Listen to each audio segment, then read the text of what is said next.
What's happening? This is the Tap In Podcast. We are live inside of the Tap In studio. Man, I got a super special guest in the building. This nigga is close to my heart, you know what I'm saying? And on my last motherfucking nerves at the same damn time. My boy Rocc Johnson in the building. What's happening, man? What's up, man? What's up? Chill, make sure you get close to the mic, man. You can pull it. Your mic don't work or something? No, you can pull it close to you. But I just want to make sure people could hear you. Yeah. Can they hear me? Yeah.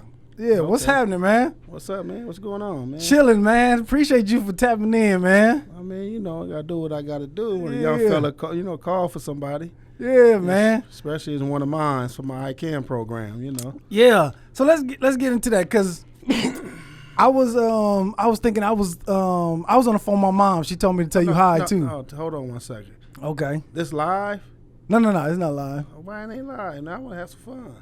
Nah, I mean, we do need to get live. We got to get some Wi-Fi in here though. Okay. Yeah, as soon as we get some Wi-Fi, we could go live. Why? What you want to do? I was gonna do something. Go on. We good.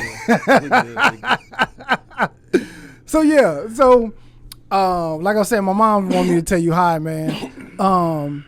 But I was trying to figure. I was like, I wonder how did Rocc find me? How did Rocc come to drive to San Pedro? We was living in San Pedro at the time. How did he find me? Do you remember? I don't have no idea. I know. And I was like, I What bet year you was don't. that? This was probably like 95, 96. 95, 96.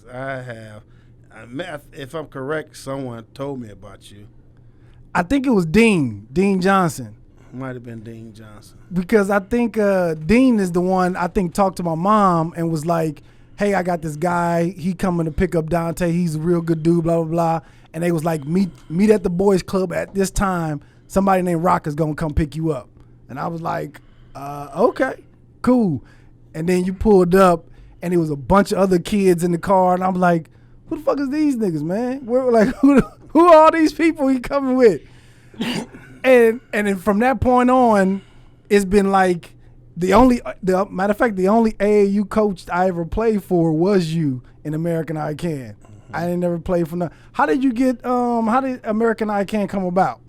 I mean, Jim Brown actually created a program called American Foundation for Social Change. He felt that if he could change the mindset of a predator from a negative to a positive and put that predator right back in his own community, that he feel that once he changed that attitude from I can to I can, that person can be just as effective in a positive way as he was in a negative way. And I'm a prime example of that change. So when he got all the Crips and Bloods and Spanish gangs together, and someone told me about what he was doing, I said, well, if he ain't got me, he ain't got no gang members. You know, so what I did was I took about 60 Compton Crips up there, and at that time they had that Tasha Harley with a Korean store owner killed a little black girl, and they was up there trying to mend the fences and fix things, but I had no conscience of that because I was deep into the streets, you know, fresh out of doing over 19 and a half years incarcerated. So I wasn't thinking about anything. So when I went up there, I saw gang members, but I also saw Koreans up there. And I'm like, I thought it was supposed to be gangs. Why these Koreans up here with cameras and stuff? And I took offense to it, not necessarily because they was Korean, but I thought it was for gang members, that he had gangsters up there. And I'm a gangster, you know, and I always felt that I was the ultimate gangster. So when I went up there and I saw that, I'm like, man, fuck this shit, man. I ain't trying to stay for this shit, you know. And a couple guys tried to reach out to me. Man, I said, man, you touch me again, man, I'm going to break your arm. I said, let's go. So as we were leaving, me and my guys, a couple things occurred. As we were leaving, Jim Brown had all the respect in the world for me, as disrespectful as I was. He's just a misunderstanding. Rocc from the Compton Crips Santana Block Gang, and they supposed to come tomorrow, not today, and so it was a total misunderstanding. And as we leaving, the Koreans was bringing food in. And as they bringing the food in, you know, some of my young homies, like, big homie, can we at least stay and eat the food? And I'm like, man, fuck that motherfucking food. But in the back of my head, with my ace homeboy, I said, man, these motherfuckers hungry. They do, you know, they up here with me. They hungry. Niggas, we got to feed them. Yeah. You know, so we stopped at the Fat Burgers off San Francisco and Sunset Boulevard. They used to have out there on that corner. And we fed all the homies, you know, as we eating there, you know, the feds and all the undercovers came to mess with her. You got like 25, 30 carloads of gangsters. You know, it kind of shook up their little city real quick. Yeah. You know, but that's basically, so what I did was with the American, once I went through his 15-chapter life skills program and realized that I wasn't cursed at birth, that I am somebody. And that's what the curriculum teaches you. You're not cursed at birth, then you are somebody. In his 15 chapter, attitude change, the 3 forms of motivation: fear, incentive, and attitude change. Fear is recognized as one of the most negative but well-known motivation in the world, but the most negative. Incentive is good to open the door up with, but you don't want to depend upon it. And attitude change because it's the right thing to do. So once I went through that process and started understanding me, and I eventually took responsibility for myself, I had some kids on my block. I was standing in West LA off Point View and Pico Boulevard in West LA, you know, by the schoolyards, by the Mansfield, Playboy Gangsters, you know, and some kids was playing. They asked me to take them to a gym. Man, can you take us to this game at Long Beach State where they had Slammer Jam, Izzy Washington? So I got the kids in my car and I took them. And I'm saying, man, why y'all not playing? I felt they were just as good as the next person. But I have no knowledge about basketball. But watching them play on the streets every day, I thought they were better than most of them. And are we gang members? Are we at risk to gang? We go to continuation school. It was everything negative and everything for even more reasons why they should be playing. And I said, you know what, man, how can I be a part of this? They said, well, that's Izzy Washington right there, man. You got to talk to him. So I walked down the little bleachers. I said, how you doing, Mr. Washington? I'm Rocc Johnson from Jim Brown's American Foundation. I'm curious about how can we be a part of this. He said, well, you know, this tournament is almost over with, and we got another tournament that I'm putting on with ARC in Vegas, you know, the grand finale. And I said, well, how can I be a part of it? Well, 600 a team is in Vegas. I said, okay. So I asked the youngsters, well, how many teams do you think we're going to have? I know shit about basketball. I mean, they look at me like, big Rock here, we get 2 teams. We get 2 teams. I said, well, 2 teams. He said, well, that's going to be $1,200. You know, here go my number. I said, hold it, man. You know, got my pocket, and I gave Izzy Washington the money. Right there on the spot? Right there on the spot. And I got the kids in the car like, how we going to do this? Oh, you know they got to watch something. I said, what's the watch summer games? Y'all got to understand, I'm a gangster. You know, so I just did over 19 and a half years in prison. When Jim Brown helped me save myself and take responsibility for myself, right during that time, I was doing a lot of wicked stuff. I was pistol whooping people. You know, I was really putting it down, you know, claiming Santana Block, Compton Crib, you know, and as hard as I was putting it down, I'm like, I didn't know about how to deal with kids. And, you know, and I think back sometimes, I remember in 4800, the Crip module, when I came down from Folsom State Prison in 1986, you know, the OSS Gang Task Force unit said, man, your C-file say you the one, but your demeanor and your attitude saying you don't fit in, you know. You're going to be working with kids one day. And I'm like, man, I ain't hear that bullshit. Nigga, you know who I am? And that's how I thought and that's how I felt. And they told you this in prison, like a prison guard or something? No, it was 4800 was the Crip module in LA County Jail. Okay. So anytime we come down from prison, they put us 2 places, high power or the Crip module. If we were Crips or the blood modules. So they put me in the Crip module, but before they put me in the Crip module, they put you in the OSS, is the Gang Task Force unit, who kind of want to have a profile on you. So since they didn't have a profile on me, they put me in there, and they just felt by watching the few days I was in the Crip module that I didn't blend in because I didn't sag. I didn't carry a rag in the back of my pocket. You know, I didn't do the what everybody feel we do as gang members. You know, we look a certain way, we feel a certain way, we smell a certain way, and we act a certain way. I wasn't that person. Yeah. You know, but my C-file, you know, my C-file is the file I accumulated over 19 and a half years in state prison. You know, my C-file dictated to them and showed them that I was a very violent individual, because out of my 19 and a half years, I spent over 8.5 years straight in the hole, consolidated confinement, because I was known for knocking down, other races in the racial wars that we have in California state prison system. And I was known for knocking down most of them guys on a regular basis. So my C-file pushed for me to say that dude is a violent dude. Then as well as I used to be a part of a Crip organization called CCO, Consolidated Crip Organization, where we taught that we were black men first, but it kind of helped us structure ourselves. When I first went to prison in 78, 79, we didn't have no real leaders. We didn't have no one to show us youngsters. I'm 16, 17 years old in 78, 79. I'm in the belly of the beast. Like, who gonna show me something? But instead, the Black Guerrilla family was sliding, the BJF was sliding books up on your door. Open your book, welcome to the job, my family. They was entrapping us. But I was so ignorant at that time, I didn't bite into that. I came out my cell, nigga, fuck y'all, I'm not from there. You know what I mean? But so in my early years in prison, we had no guidance. We basically fended for ourselves. But you have to understand that 78, 79, there was probably a total of 50 or 60 Crips in the whole California prison system. They had about 13, 14 prisoners at that time. And from 81 to 83, you went from 50 to about 3,000 Crips, in the jails. And now you got all these so-called animals, as they called us at that time, in all these different institutions. You have some brothers that came together, so let's try to bring about a structure, and show these young brothers a system. And the CCO taught me how to read. I never went farther than 7th grade. I got kicked out of most of the schools in Compton Unified District and Long Beach Unified School District. So I didn't make it past 7th grade, and it taught me how to read. And every time we had a quiet period, we had to read. During them quiet periods, we had to read books. And not only read the book, but do a book report from what you just read. And I used to say, what the fuck is a book report, man? I don't know motherfucking book report. And the guys had to show them, no, big homie, you got to read it and kind of articulate what you read. So what is articulate? I'm telling you, I had a 7th grade education. I got my high school diploma in prison. When a lady came and said, let's take GED, she'd be back in 2 hours.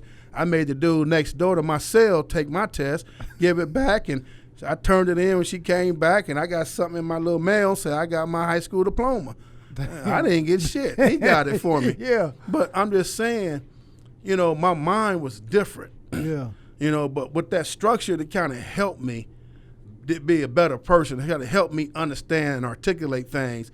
And I've learned a step-by-step process within that organization. And in the beginning, that organization was the best thing for Crips. Then you had another organization that was created off death row called the Blue Nose, and that was another positive and good group, but as everything that we have a tendency of building, and coming together, we eventually self-destruct from within, like the Panthers, like the Us. I mean, if you go back in history, we either tell on each other. Like lately, I've watched the United States against Billie Holiday. I watched that other little young sister who was doing the piano, and she said, if my mother and father can't sit up front, I'm not going to do it, as an 11-year-old. I can't remember her name, but in both Nina Simone. Oh, okay. And in so many ways, it was they black men, they husbands giving them up to the feds. The feds wanted Billie Holiday so bad. Lady Sang the Blues did not give it the justice. It was a good movie, but did not give it the realness and the justice of why Billie Holiday was a target from J. Edgar Hoover. There was a lot of different things going on. So the same things that went on with them, the same things went on with the Panthers, where when they top dogs eventually worked with the feds to tell and help destruct the Panthers, our organization got destroyed the same way from within. So eventually I dismantled that organization, CCO, against all odds, because in the beginning it was the greatest thing for us Crips. At the end it became very poisonous. So knowing that and all that, and then you go to a county jail, you got a stockpile of gang members and 4,800, 3,000 to 4,000 Crips in one unit, and 8 to 10 men cells, and you got these tiers, and you like, these are animals. Then I come through there, and the first thing they tell me, you don't fit in, but my C-file dictates I belong there. You get what I'm saying? Yeah, okay. So when he said I'd be working with kids, I never thought that. I never dreamed of that. For one, when they gave me my time, I wasn't expected to get out because I lived the life I live. I told my mother at 12 years old, I don't have a mother. Don't ever come visit me. That's what kind of cat I became over time. I raised myself in the institution. Yes, my uncles are original Compton Crips from Eastside Oaks Park businessmen, which is now Santana Block. But for the most part, I raised myself. I ran away at 11, 12 years old. I was in the streets doing minor things and other little things and carrying guns and thought I was somebody. But I was Rudolph at that time. But when I went behind that wall, that juvenile system, that CYA system, and I got kicked out of all of them CYAs, Paso Robles, Nellis, and YTS, I became an animal. I became a monster. I gave myself my name, Crazy Mr. Rockhead, or what's as they say, Joe Rockhead from Compton Crip. You know what I mean? Yeah. I became that dude right there. And becoming that dude, you know, I'm just sitting back, and I'm like, damn, this motherfucker said I'll be working with kids. I never understood it because even when they did Hip Hop Uncover, when Big U mentioned my name, we talked a little bit, and I'm standing there, you know, and they kind of, you know, me and Kev Mack video, I mean, y'all need to really watch his stuff because he's really showing the world not only that's where we came from, but what we doing today. As me and you going to get more into it about that. But, you know, people always look at us and point fingers at us. You get what I'm saying? Yeah. But at the end of the day, man, that I've proven to others that you can change. Jim Brown gave me hope. And that's why I started off by saying, once I learned that I am not cursed at birth, that I am somebody, he gave me life. That man gave me life because by going up there at that time, I was either going to go back to jail or die in the streets. That's where I was heading. And I didn't care if I went to jail or not. Just like when I was in jail, I didn't care if I stayed in jail for the rest of my life. I got one visit, and that was in the late 80s because one of my cellies, mom wanted to call me out while his wife called him out so I could at least see how a visiting room was. I didn't want visits, but I didn't need for nothing behind that wall because I was Joe Rockhead. You know what I mean? Yeah. So that kind of shocked me when he said that. So when I hooked up with Jim Brown and I started going through the process, and I'm like, okay. And then I saw them kids, and I wanted to help them kids. You know, jumping into the belly of the beast in a positive way is just as dangerous as in a bad way because when I jumped in there, I'm like, somebody said, Rockhead. I said, what? How you going to pay for going to Vegas? What you mean? He said, the next tournament in Vegas. Las Vegas? I ain't never been to Las Vegas. You know what I mean? Yeah. I'm like, okay. So I said, I reached out to my brother, Ant. You know, and Ant's my second to the youngest brother. And out of 8 of us, there's 4 girls, 4 boys. He played a little basketball, Long Beach State, played a little basketball. I think he tried out for the Phoenix Suns at one time. I think that's the year Kenny Battle came in. And when they came in, they cut him. You know, Ant no basketball. So I went to my little brother and said, I need to understand this game because I want to help these kids. You know, he said, well, I'm going to call Dwayne Cooper, who played for the Phoenix Suns, the Lakers, USC. Then one of my homeboys, you know, rest in peace, Big Raider, he said, man, he said, Big Rockhead. I said, what? Well, you know, my big cousin, you know, Jeremiah Adams went to Vervin Day, played for Oregon, got drafted by the Bulls, played 2 years, and played last 10 years overseas. He'll help you, you know. So I reached out to him. You know, the first thing Cooper said, okay, Rock, how are we going to pay for all this? You talking about 2 teams going to Las Vegas. We got to get transportation. We got to get uniforms, shoes, basketball. How you going to do all this, Rockhead? I'm like, I don't know. Shit, nigga. What year was that? Because was that was the 84, 85. That you took the first team? Yeah. Really? That was my first year. That first year. Well, you wasn't on that team. Remember? No. That team, I met a brother from Canada, and he brought 5 players from Canada, and they played with me as well. What? Yeah. And your first year doing it? First year doing it. God damn. So what happened, I said, man, I got to go to Jim Brown. So I went up to Jim's house. I said, Jim, man, I need some help. He said, what? He said, I'm trying to, you know, I'm going to sponsor some kids, about 22 kids, take them to Vegas for a basketball team. He said, well, you got your budget together? I like, what's that? I didn't know. Mm-hmm. I mean, Jim showed me how to open up a bank account. I'm 30-something years old, didn't know how to open a bank account. Mm. You know, so he said, you got to give me a budget. So, you know, I said, hold on. I called Coop. I said, Coop, Jim talking about a budget. He said, Rocc, you need a budget. You got to put all your items down. And he said, put me on, put me on speaker. I said, man, his phone ain't got no speaker. You know, he said, okay, Rocc, let's meet with him again. So we ended up meeting with Jim, and Jim said, what I need the money for, what I'm paying for, et cetera, et cetera, et cetera. So Coop and Jerry helped me put a budget together. After we put that budget together, it came up to about 15, 16 grand, you know, and so I submitted to Jim, and Jim like, no problem, wrote me a check. Then Coop like, we got to get cashier's check. I said, what's a cashier's check? I had no idea. I'm being introduced to another animal, but like I said, a positive way, but it was an animal of me because I never thought I would function like this. Mm-hmm. You know what I mean? And then they helped me walk me through, and we got cashier's checks, and, we went to watch summer games and recruited kids, and I'm sitting back, cuz, come here, cuz, who you fucking play with, cuz? I mean, I was raw. Yeah. I was uncut. Yeah. You know how I dealt with y'all sometimes. Yeah. I was uncut. I didn't know I was supposed to cuss at these kids. Man, fuck that. Yeah. So I'm uncut. So I'm like, come on, motherfucker. You know what I'm saying?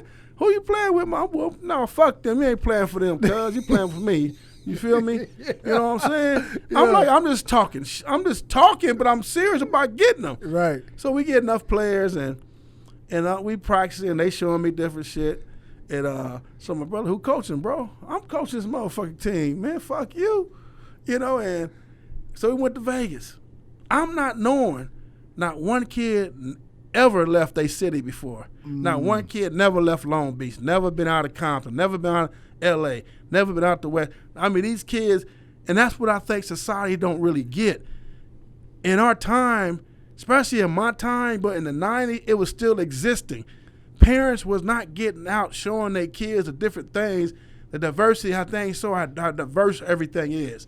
They are stuck. Mm-hmm. And a lot of it by choice, a lot of it because they don't know no better like I didn't know no better. And, man, we went to Vegas. Man, we lost every game by 30 points. And I'm cussing and fussing and shit. Then one day after the last game, they crying. What y'all crying for, man? Man, fuck that. You ain't fucking crying.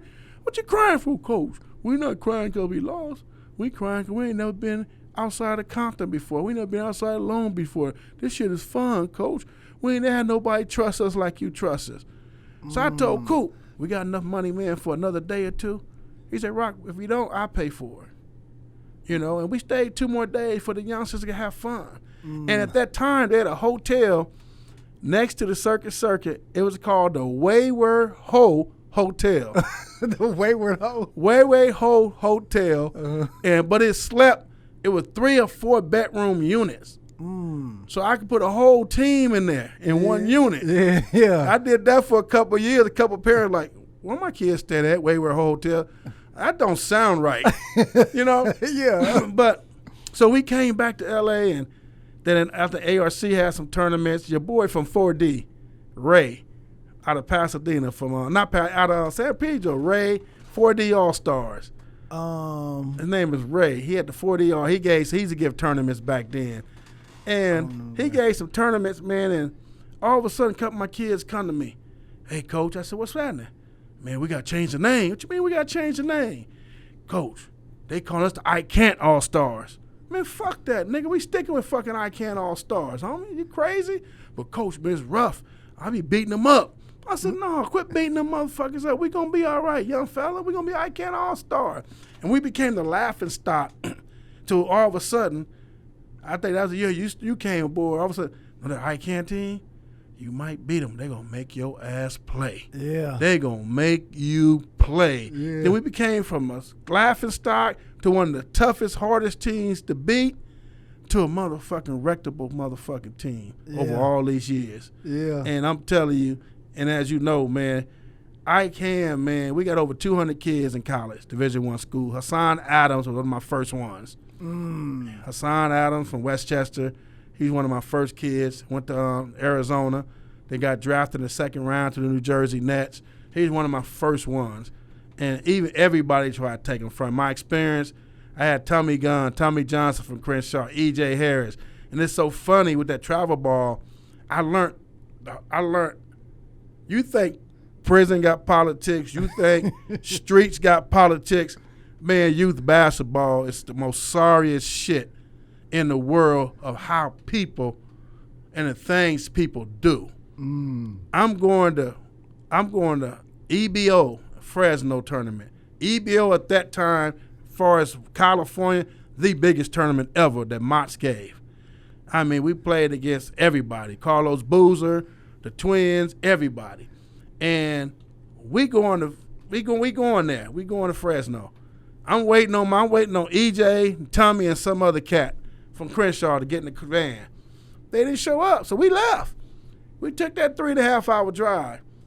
Our first game was against the Pumps. Y'all call their asses out. They know they bums. Yeah. I mean, and I say that because my first game was against them. Guess who walked in with them? EJ and Tommy. EJ and Tommy them. I'm like, what the fuck y'all doing, man? So I went to the Wayne dude. I said, who the fuck you think you and my motherfucking kids, man? They parents think they fucking with me. Yeah. And I'm in their ass, and a dude named CJ Jones from out of Fresno, he grabbed me and said, OG, that's not the way. That's what these people do.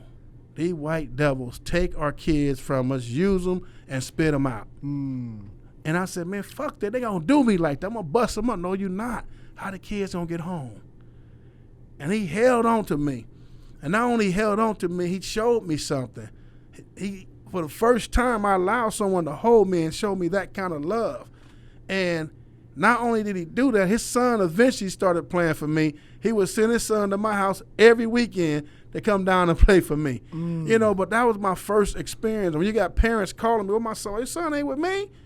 They didn't care if they talked to the parents or not. Then I realized more and more as years moved on, youth basketball was a business to a lot of these people. It was a way of making meet to a lot of these people.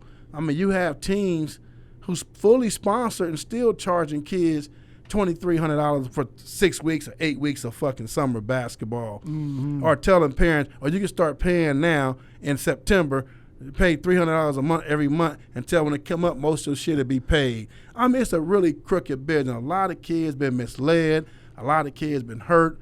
A lot of kids been fucked up in this journey. You know what I mean? And again, I've had great kids. I've had kids. I sent to DePaul University. I sent to Georgetown. I sent to Michigan. I sent to Long Beach State, Larry Anderson, Tony Freeland, Ronald Armstead from Fremont. I mean, I've sent a lot of kids, a lot of places, and I lost a lot of kids who played for my stable. Paul George played for me. Really? No one would never heard of Paul George if it wasn't for me. My coach used to pick him up from Palmdale every weekend. They come and stay at my place, and we go handle our business. You know what I mean? The Pumps saw it, and from my understanding, you know, the Pumps, you know, went to his mom. Hey, she was in a wheelchair at that time. We can send you a card for you can watch your son play his last season, a travel ball, etc. And I didn't mind because I know it was good for Paul to see mom watch him play. But if it wasn't for me, no one wouldn't have heard from Paul. And me and Paul used to talk, you know, and Paul know what I do. You know, Paul know, and everybody know, I'm still the only travel ball team back then in 94, 95, when you played for me, and today have never charged a kid a penny. I've never charged a kid a dime. And I still don't do that. And I'm one of the top independent teams in all of the West Coast, top 5 every year in all the West Coast independent team. And we travel everywhere. I mean, since with y'all, we didn't travel that much. We were still shit. Where we we played. go? We went to Vegas that year. That's nowhere. I know, but for me, that was big. You know what I'm saying? I was 15, maybe 16, and we went to Vegas. My first time ever going to Vegas. And then we played in the biggest tournament at Long Beach State that year too. And when I tell you, when I seen what was the coach that just died? He coached at Temple. Chaney. He was there. I seen some North Carolina coaches there watching our games, and I'm like, this shit is big time. Like, this shit is, to me, that's where I was like, Oh yeah, American Icon is legit. Like this ain't no little AA. We playing at the YMCA type shit. This was big time to me. You know what I'm saying? That's when I first seen Shea Cotton, Baron Davis. When I first seen Ron Artest, Lamar Odom. All them was playing in that tournament. I was like, oh yeah, this is big time basketball, and this is exactly where I want it to be. You know what I'm saying? It's exactly where I want it to be. Only thing that I was mad about is you let Dave play in front of me. I still got a bone to pick about that. But yeah, man. So let me ask you this: as far as like sponsorships, is there like any corporate companies that could sponsor you so you won't have to come out of your pocket for kids? You know, like I said, from the beginning, other than when Jim Brown sponsored us for like 3 or 4 years, after that, it was all on me. And the reason why he backed up, because he wanted me to solely focus on American. Because Americans dealing with them animals out there, them hardcore gangsters trying to change their mindsets and provide something better for themselves. And I understood that. And I told him, look at big fella, I love you. I said, but I'm going to always do my American work, but I'm never going to let these kids go. Because these same kids we talking about, these same young men we talking about, in the summer or during the winter, when they looking to play, there's no gym to go to because certain cities start saying, if you don't have an ID to say you live in this city, you can't use this gym. So you get 3 or 4 kids getting on buses and getting off buses in other people's neighborhoods. And the police think they're gang members. They're just basketball players. That neighborhood think they're from another hood. They just basketball players. When I saw that, I realized I couldn't let that go. I have to stick with that. Yeah. And that's what I did. And I've been blessed over the years. I've had sponsors at different points. I've had a guy named John Mumford. I mean, for 7 years straight, he gave me 10 grand every March for my basketball. You know what I mean? John Mumford. It's always, and the crazy thing about it's always been white folks. Wow. I've met with Magic 2 or 3 times. I mean, you still doing it by yourself? Yeah, I'm going to look out for you. Nothing. Lamar Odom was the only black man that stood up and helped ICANN All-Stars for 2 years. And the reason why I didn't go no further is because one of my kids didn't get along with 3 other of my kids. And the father told me, if them kids on my team this July, that his son would no longer play for me. But his son wasn't ranked when I got him, but I had him ranked number 10 in the country after he played for me. We went to Houston Hal Passner tournament. He was averaging 40 points a game. You know what I mean? So when he blew up, everybody wanted to jump on his tail. So when the father told me, and I told the father, my program is bigger than one person. So if you feel that way, go ahead and leave. And when they left, all the Lamar people left with them. But let me tell you something about Lamar Odom. Lamar Odom stuck by my side. Lamar Odom, they was in a meeting with Nike. They said, Rocc lost this person. Rocc lost this kid. Rocc lost this kid. And I'm not going to put his family out there like that, but Rocc lost his kid. And I'm like, people know what I'm talking about. And they're like, what you mean? So Nike had a secret meeting without me and everybody talking. And Lamar said in that meeting, if Rocc's not a part of this, I'm not a part of this. And someone texted me, and I text Lamar Odom and said, look it, man, you have a deal with Nike. I'm all right. I'm going to be all right, man. Yeah. I didn't do this for you to give me money. You came at me, and we met. It was a situation, because I asked Lamar, Dwayne Coop asked Lamar to sponsor me.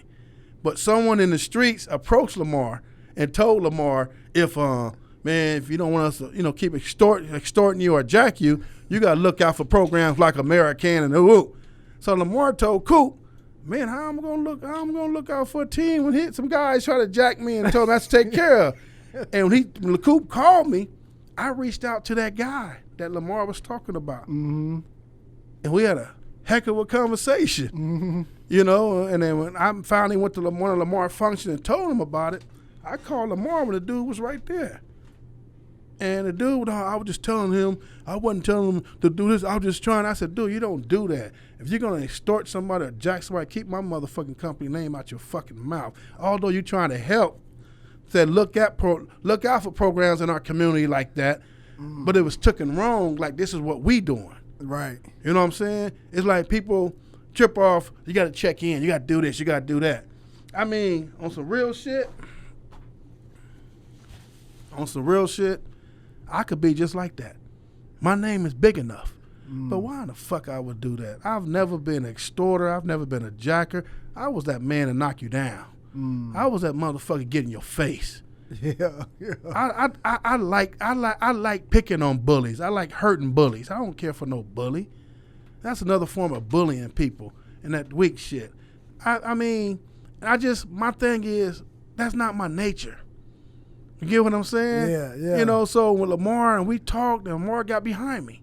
Even when he got behind me, his management people, they were dumb because they like, hey, man, we're going to stay here, we're going to stay there. I said, but dude, this is my team. Just get us a house in Vegas, and we get a house for $1,700 for 4 days, and we good. But no, they want to put us in a hotel, the Caesar Palace or Luxor somewhere, where we paying damn near $10,000 for 4 days. Right. You get what I'm saying? Yeah. I didn't care about that. I never was motivated by money. That's why I refused to charge any of my kids.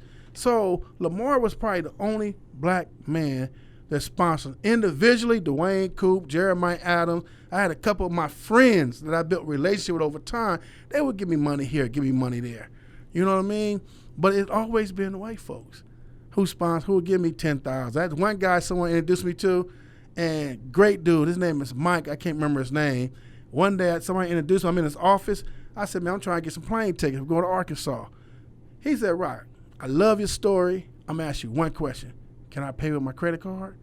I said, man, I don't give a damn if you pay out your ass. You know what I mean? And the reason why he said that because he wanted the points. Imagine he got all this money, but if he's going to pay for 16 tickets, he get all the points. You get what I'm saying? Yeah. So I said, I will call you tomorrow with all the names and what airline and everything. He took care of it.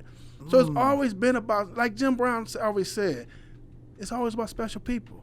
You know what I mean? Yeah. It's never been about anything with me but special people. People love my story. People love that I showed I can come from one extreme into another and come right back in. As I was in the belly of the beast as a predator, I'm back in the belly of the beast as someone's very positive and trying to make a difference in our community.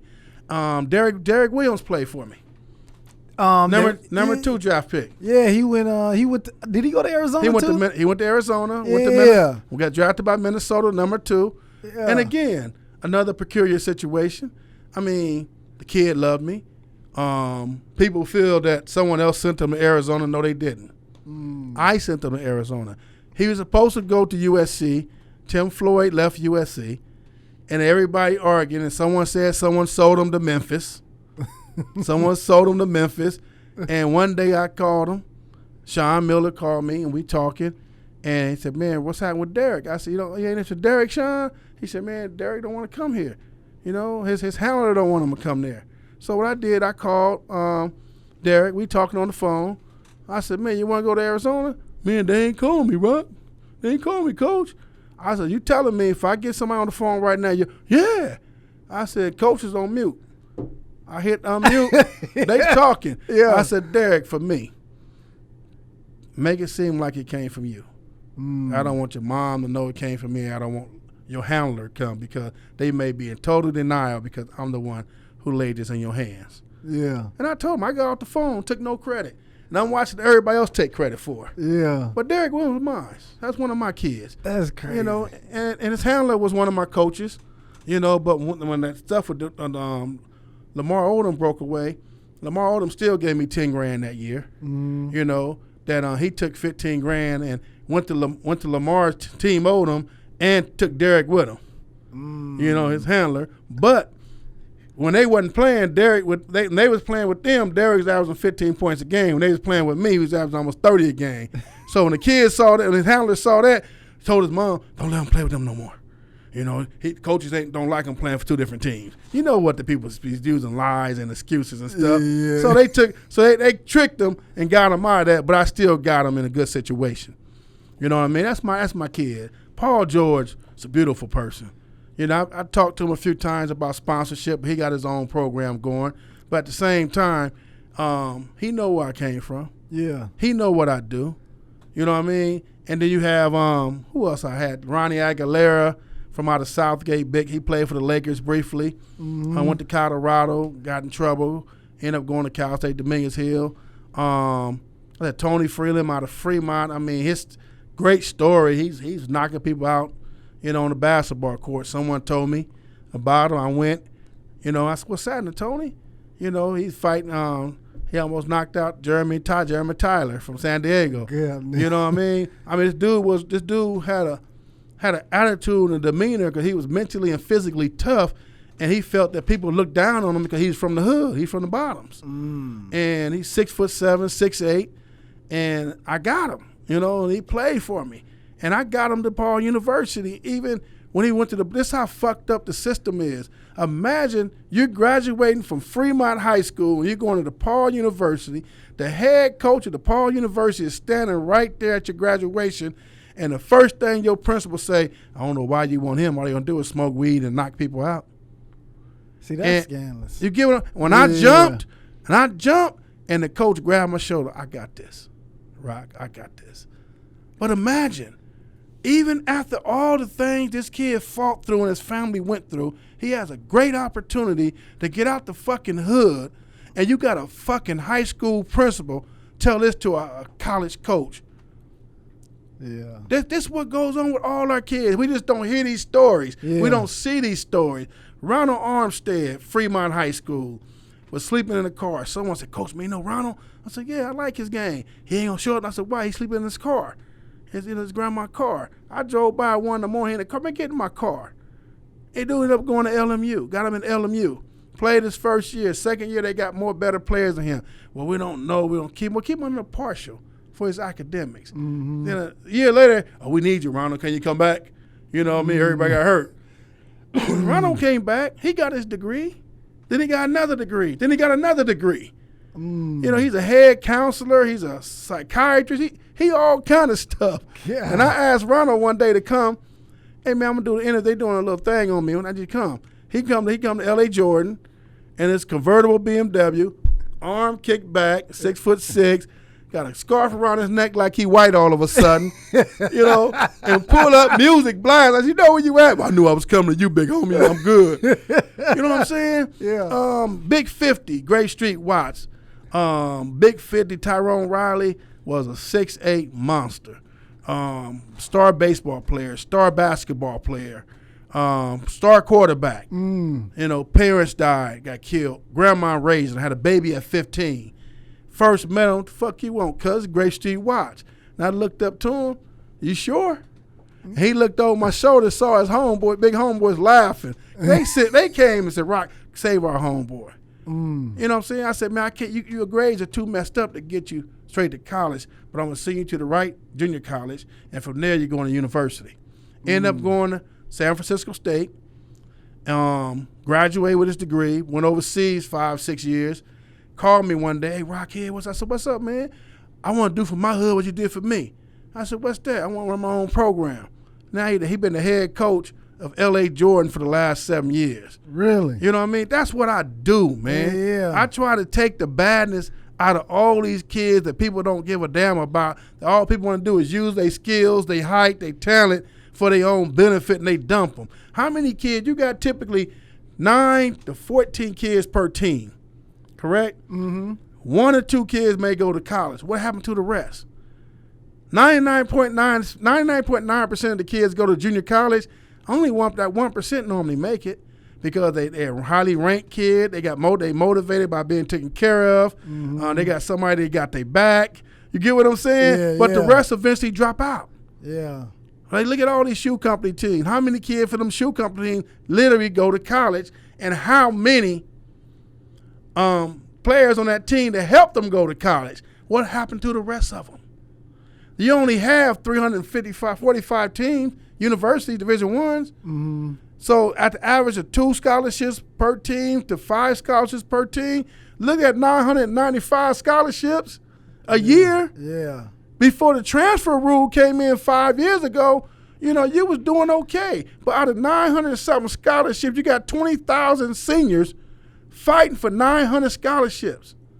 Damn. And let me tell you something about them All-Stars. Mm-hmm. For 4 years straight, we averaged 10 kids a year to college against all odds, non-ranked kids. One of my greatest experiences, I had some great experience over the years with y'all. because y'all played y'all ass off. Yeah. And it was an example when Bob Givens is one of the gurus of all basketball. When Bob Givens invited you to his tournament, you had to have at least 2 ranked kids on your team. You had to be that team. Because he only invited, I think, was 32 teams. And so many from each state. Yeah. And man, one day we played basketball against the Michigan Mustangs. And we played, and we played, and we played. And after we were done, we lost by 1 point. This little chunky little white cat walked across the court.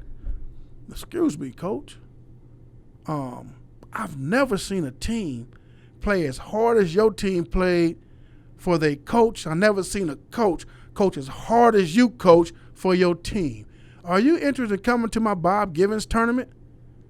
And I looked, and my coach elbowed me. Yeah, we going. And in going, he had to knock a team in California out of it. I think that year was Belmont Shores. Dino. They were hot. He don't have no ranked kids. That's what they were screaming. Rather than be happy for me, they was hating on me. Yeah. And for 2 years straight, I went to Bob Givens. I raised the money I was hunting that money, and I got it. And we ended up going. That was another great experience for kids. Never thought they'd be going to Georgia to play in Bob Givens. Sonny Vaccaro, he ran one of the biggest tournaments in the world. He worked for Nike first, him and George Raveling, big boy. Then he turned Adidas around. He turned Reebok around where Adidas had to buy Reebok. Yeah. You know what I'm saying? He's a guru. Yeah. Sonny Vaccaro, he said, Rockhead. He said, man, look, I want to help you. You don't have the talent where I can, sponsor you. But you ain't never got to pay for my no entry fees, and I'll make sure y'all got shoes. And that was good. And he became a friend. Yeah. Then one day he got the ABCD camp. That was before all these Nike and all these other camps. Yeah. And the ABCD camp was the mom of all mamas. Yeah, well. And all of a sudden, I'm at the ABCD camp. He like, what you doing here? You working? I said, no, Sonny. I said, one of my kids in here. Huh? Okay. Yeah. Came back the following year. Another one, huh? I said, yeah. And people like, what the fuck this dude doing differently? Yeah. You know what I mean? And it wasn't, I did everything I did the same. It's just that I grew up. I learned basketball. I learned to coach rather than cuss and fuss. I still dig in my kids' ass. I still push them and bring shit out of them they never have, but I don't cuss as much to get it from them. I just get it. Yeah. I bring coaches in who understand X and O's. I have guys come in there, man, that damn Rockhead finally coaching. He ain't just screaming no more. You know what I will say, though? You prepared me for Crenshaw, to go to Crenshaw, to play basketball for Crenshaw. You prepared me because it was like, at the time, I think our biggest player was Osa on our team. Osa's like 6'5", 6'6". And we playing against 6'8", 6'9", and it was like, you was like, I don't give a fuck about how big these niggas is. Punch them in their goddamn throat. You know what I mean? Go at them. And mentally, every time I got on the basketball court, that's what I was thinking. I didn't care how big, whatever they had that was supposed to be special, I didn't even care. It was like, you know what? And I think that's why you probably get the most out of all your players, because the way you approach it is not a basketball mind like X and O's. This is what we gonna do. It's more about show y'all heart and play hard. I don't care how big these dudes are. And I remember every time. You know what's so crazy? When we went to Vegas, every time we played, I felt like at one point we was kind of like the Bad News Bears, but every time we played, the gym would be packed. Everybody would come see us play. I don't know if they was coming to see us or they was coming to see you, but every time the gym will be packed. It'll be nobody in there the game before. When we about to start playing, everybody will come in the gym. And I was like, this is dope. This is what I want. This is what I wanted from AAU, to get seen by people. You know what I mean? And that's what, as a young basketball player, that's all I really wanted, was just to get seen, to get on a national level. You know what I mean? For just people be recognized. I mean, when I saw them gyms packed, it motivated me more. because I knew I was doing something good because I was bringing attention to y'all.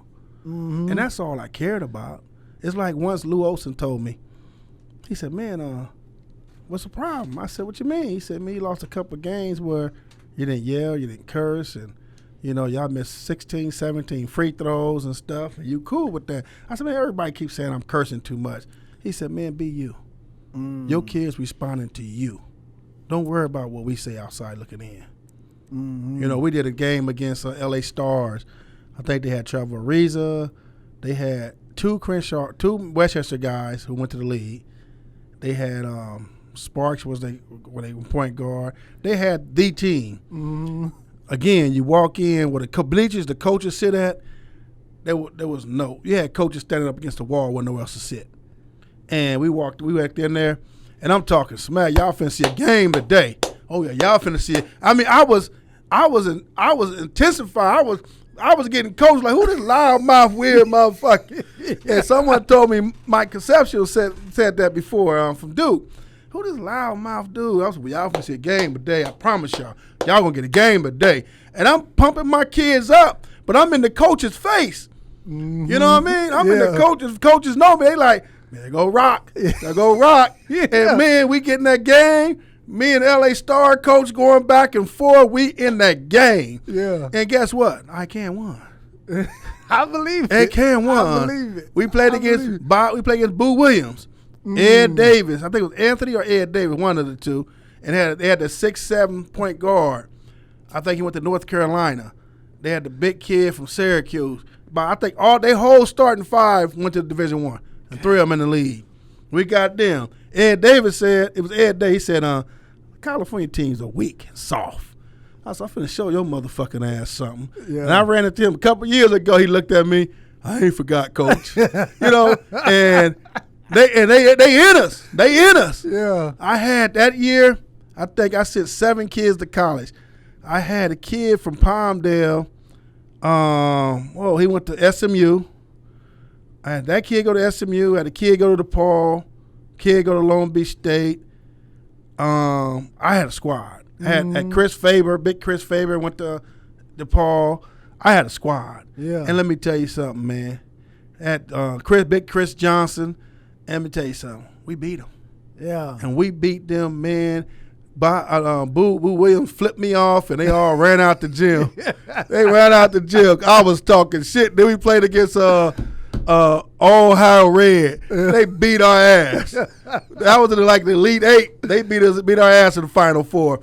I said, man, I don't care about that ass. If I beat the team, I won't. But again, I love all y'all, man. Yeah. I mean, me and Leroy Dodson, one of the baddest cats out of L.A. Him and Popeye Green, Deion Green. And man, and I had them, everybody try to take them from me. But they love me, you know, and me and Leroy, you know, he was headstrong, you know, with his own mother, with everybody. You know, and one day he tried to slap me, you know. Yeah, you told me his story. And I grabbed him, and I sat on him and stuff. Like, man, I'm messing with him. I mean, what are you doing, man? I'm a grown-ass man. You know who I am, little dude? You know, and he started crying. Yeah. And he been my guy ever since. Yeah. You know, his mom just passed away, I think, a year ago. And most of my guys still stay in contact with me. You know what I mean? Yeah. And like you said, I went to homes. You know, I talk to parents. You know, you don't get travel ball teams where these head coaches or head person of the organization, they don't talk to parents. Only parents they talk to, they trying to buy that parent for that son to come play for them, and they try to see what that parent need. You know what I mean? People got to understand that travel ball, AAU became a big, big business. People are being monopolized and pimped every day. If you think they not, then you got these daddies and mamas think they know more than coaches. You know what I mean? Oh, you don't fly me too? I mean, how can I compare when you got sponsored teams flying parents and shit, and the kid want to play for me, but the parent like, nah, he can't fly me. We not going over there. That's the kind of shit that's going on with our kids and these parents today. They forgot, and they wonder why their kids are sitting at home. And that's the bigger picture. Why your son sitting at home? I've had kids I wanted so bad, they didn't come to me. They went somewhere else, and then when they getting ready to graduate, Guess who they called? Hey, can you help my son? I said, I got to help my kids first. I tried to get him to play for me. I told you, he could play for California Supreme, or he could play over here, but is he going to get the minutes necessary for the college coaches going to watch him play? I said, what them college coaches tell you? We ain't seen enough of him. When I can, you going to play. If I can't use it, you can't sit on my bench. Yeah. I don't want no dum-dums or yo-yos on my bench. I want motherfuckers going to play. Because after what I went through with all of y'all, that first 5-6 years of groups of young men, I've learned so much. I had to become a headhunter. To me, California basketball became weak, became soft, and mostly because y'all play year-round against each other. Y'all know each other, so you get that tit-for-tat shit. But when I started taking kids to Chicago, and we playing against Mac Irvin Fire, the one thing about the term I did in Chicago, I used to tell that lady, the only way I come, we got to play Mac Irvin Fire. Don't let it be the first game, but you make sure we play Mac Irvin Fire. So I wanted my kids to get that Mac Irvin Fire, one of the hottest and biggest, most winningest teams in YEBL, all that shit, man. Really? Oh, man. Mac Irvin Fire, man, come on. I was headhunted. You know, we started going to Milwaukee. It was a beautiful situation in Milwaukee. Then people started hearing about it. Other teams wanted to go to Milwaukee. Then we started mess with this other organization going to Georgia and Atlanta. We went to Kansas. We started hitting everybody. How Rocc getting all this money to hit all these states? You know what I mean? Yeah. And it's hustle. I mean, they spent. I think Lamar Odom people spent $100,000 on me. I never seen the money, never touched the money. They use his credit card for everything. And I tell people, I was amazed because the same shit I did with them, I could have did for $25,000. It don't cost that much. Yeah. You know what I'm saying? Yeah. But people put all this extra budget in because they pay their bills. Some organization directors don't even work because that money pay their bills. Yeah. You know what I mean? Which is sad because why would you take from these parents who don't have any, and you sold to them they could deliver you. You know what I mean? You could deliver your son to college, so I'm gonna get my last for my baby. Then your baby don't go. Yeah. Yeah. I mean, it's a hard animal. Now you got these transfer rules. Man, 4 years ago, I told you got 900-something scholarship for 20,000 high school kids. 9 years ago, you had 600-something transfer from college to college, from D1 to D1. So that took away. Then you have the junior college kids. That takes away that 900. Then a year after that, you had 800 transfer, 900 transfer. Last year, they said you had 2,100 transfers. Dang. This year, everybody get their year back. But the kids who don't want to go back to their same school because of the pandemic, they going to look for another college to go to. Right. So how many kids this year is going to really get scholarship offers? Not that many, if any. Yeah. If you're not ranked, you're not top 100, it's harder and harder for these young people to get scholarships. Let me ask you this. What about, have you looked at sending some of the kids to like HBCUs, like black colleges? Man, I've been reaching out to some of them schools for the last 4 years. I had 3 of my kids went to Texas A&M. Okay. Not Texas A&M, North Carolina A&T. Oh, okay. North Carolina A&T. I had one kid go to Alabama A&T. Last few years, I reached out to a few of them. It's always an issue. Oh, Rocc, we'll talk about it. Rocc, I said, come and see them. They looking to recruit them big boys rather than recruit these hard work. The one thing, the reputation I got, you mentioned earlier, coaches started saying, if you could play for Rocc Johnson, you could play for us. Period. I had Richard Chaney from Verb, probably one of the purest shooters I've had. And his mom and them took him off my team after a year with me.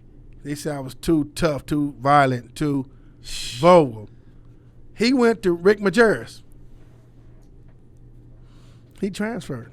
Really? He couldn't take it. He said, Rocc, here, can I come and talk to your kids? Hey, man, I thought Rocc was too hard. I thought Rocc was too tough. He said, them coaches getting paid to win, man.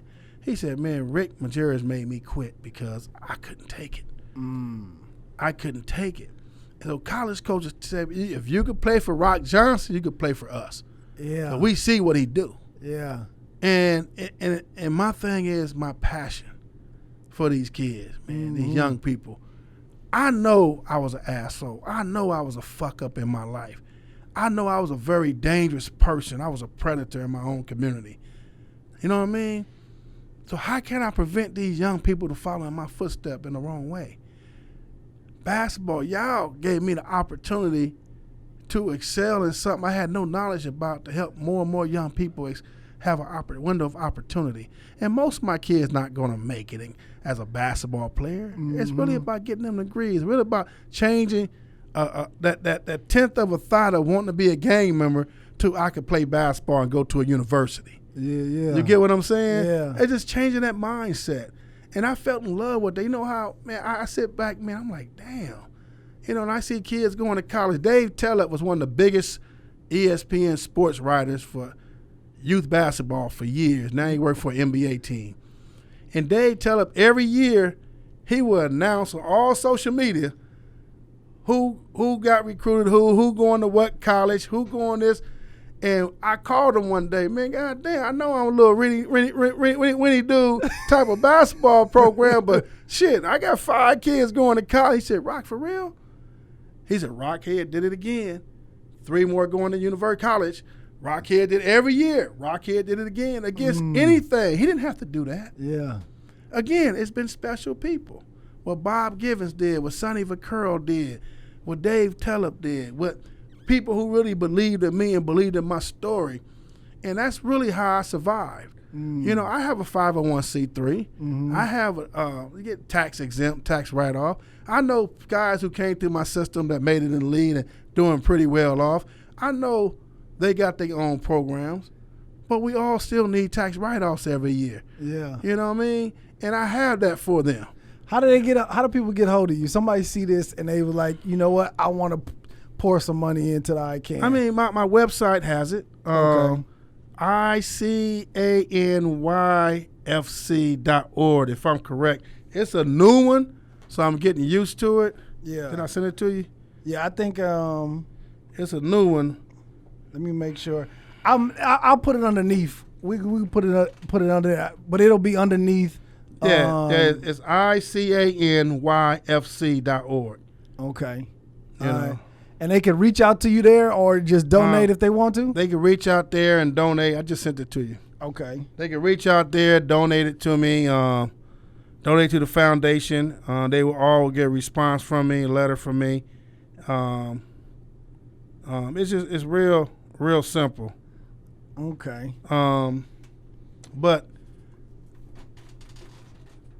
my thing again, if it ain't for the kids, it ain't nothing. Yeah. I lived the life. I gave y'all a little history of myself. I lived the life. If you listen to Kev Mack videos and all that, you'll see how deep I got more into that. But I lived a lifestyle that I don't want to see youngsters go through. I bleed like you bleed. So I'm not untouchable.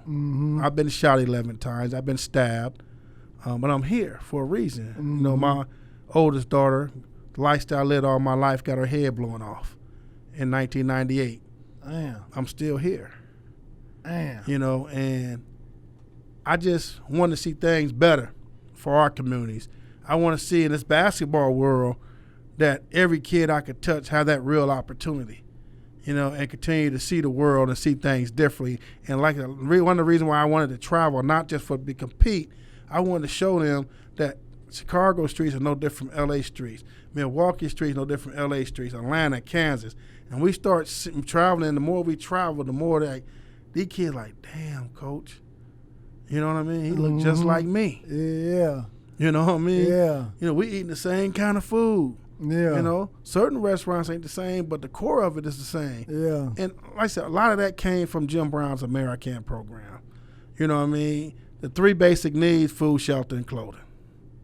Real simple. We all need that no matter what color we are or how bad we are, how bad we not. We all need our primary needs met, food, shelter, and clothing. Yeah. You know what I mean? Our secondary needs are self-esteem.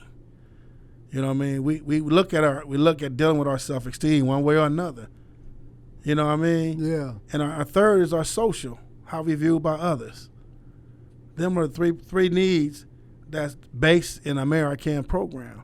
So imagine going through that ongoing, being trained in this 15-chapter life skills program, what it really made me become the person I am today. Mm-hmm. You know, when you deal with the three basic needs, you know what I mean, primary, secondary, and social.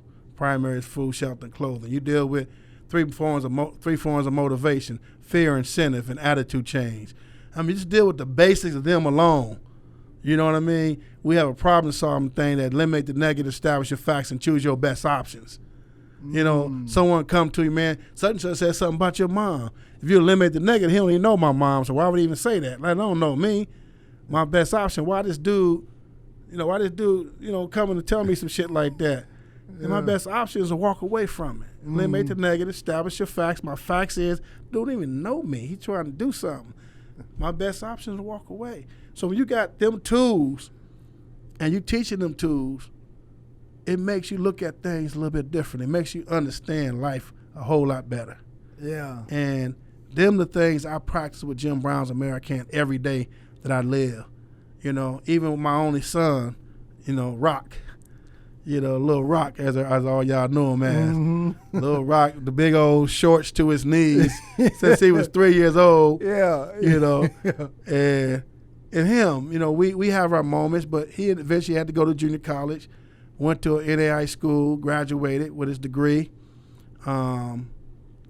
He's having struggles still because he's trying to balance himself. I try to get people in Fresno where he stay at to help him. Man, you my dad friend. I don't want your help. You can't call me Lil Rocc no more because I'm Rocc Johnson. Only my dad can say Lil Rocc. And that's cute. I'm good with that. But don't ever turn down help because we all need it one time or another. We can't turn it down. They're not helping you because you my son. The ones in Fresno have actually spent time with you since you was born. They family.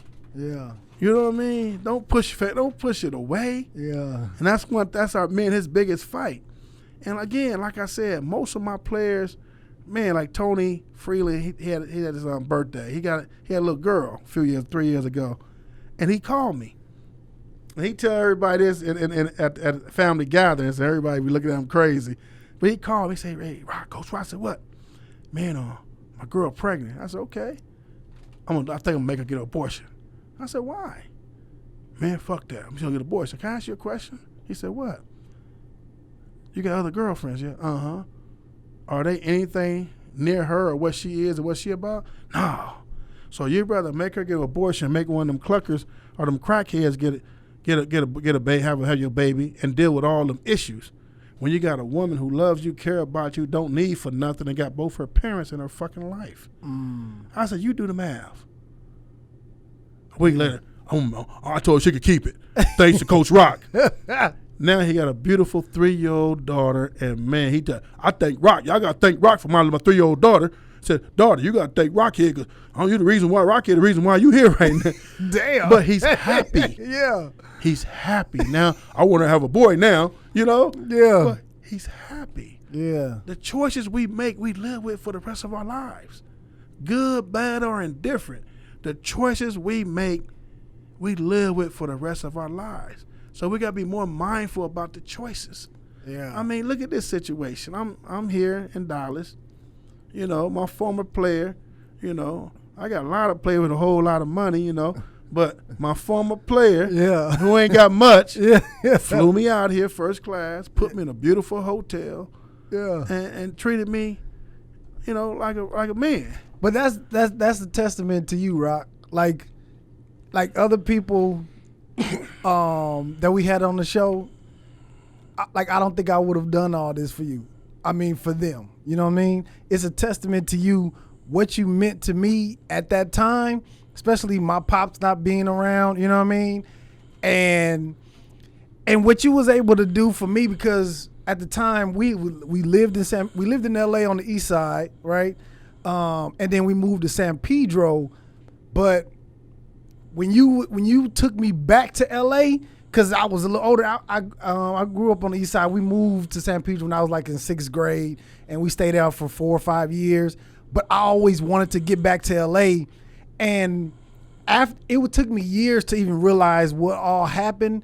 Where you went, I remember us going to Jordan Down Projects. I remember us going all the way to fucking Fontana. I remember us driving every fucking where before we went to a game. And it was years after when I was in college and I was like, damn, like what made Rocc do all this, driving fucking all over LA to pick up kids just to go hoop. And that was it. All we did was go hoop and fucking clown around and have a fucking good ass time. And I was like, at that time in my life, that shit meant like the world to me. You know what I'm saying? And then that's what I want to ask you.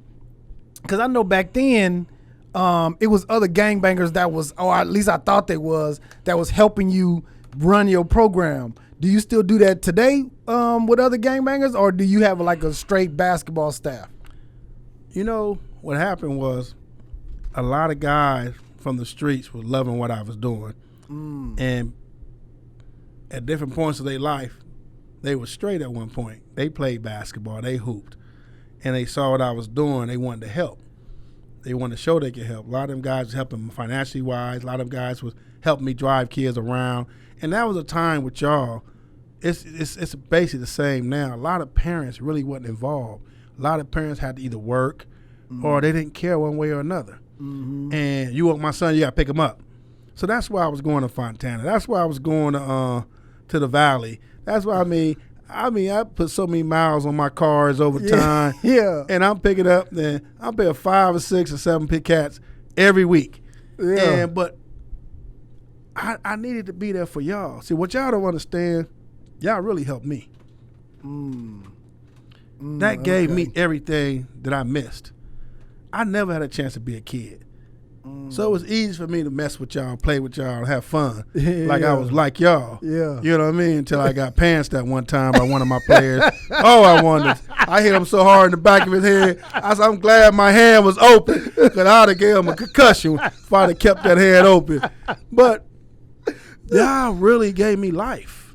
Y'all gave me life. Y'all gave me purpose. Yeah. Y'all gave me a drive and a willingness to really want to push this program that continue to help young people. You know, and I know I opened doors for y'all, but y'all really helped me more than anything. You know, if I was looking for anything in my life, y'all gave it to me. People say right now, why you still doing it?